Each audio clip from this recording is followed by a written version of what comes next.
Hello everybody, welcome to another vlog, and this time I'm going to review this new Jeep, remote control Jeep that I got from Lazada. So kinuha ko itong ano na to, Jeep na to because of my collection, my G.I.Joe collection classified.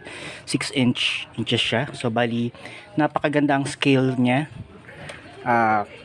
Kung i-kuan natin, isasakay natin ang mga classified collection natin niya. So this is kasakay na si Duke ang driver. Tapos si Scarlett. Saka nasa likuran is si Flint and Lady J. So bali double date sila. So bali I got this from Lazada. I will just put the link below kung interested kayong kumuha. So very affordable siya.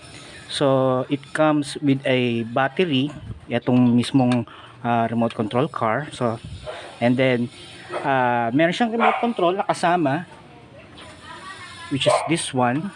Okay, now etong remote control na to, it does not comes with a battery, so kayo pa magpo-provide nito. It's a AA battery, so lalagyan nyo lang siya. So bali yung isa is naka-positive, this one positive and negative.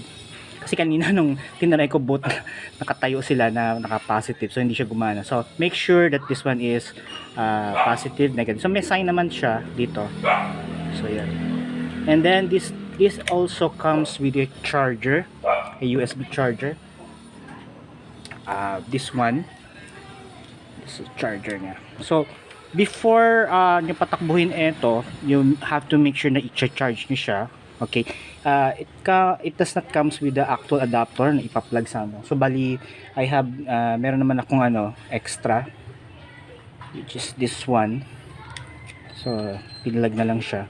So yung battery niya, which is in here. Oops, which is in here. I hope nakikita nyo. Ayan siya, ito. So bali ang gagawin nyo lang sa kanya is dalawa actually yan Okay, so kung makikita nyo, ito isa, merong 3 holes siya. So yan ang ilalagay nyo dito.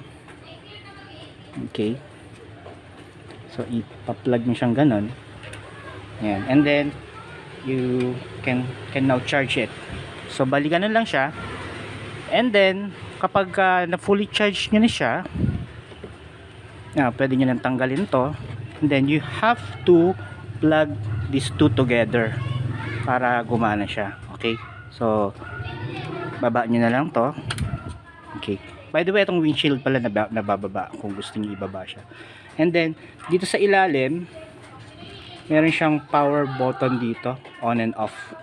So pwede mo siyang i-on dito. Pag i-on mo siya, yan, so pwede mo siya.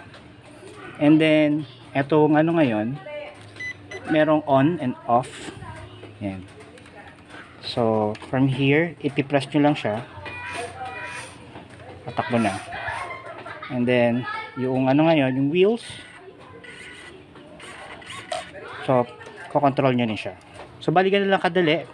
Kasi kanina nahirapan ako, hindi ko pa alam na ipa-plug pala yung dalawang cables dito So nakita ko na lang, na naisip ko na later on.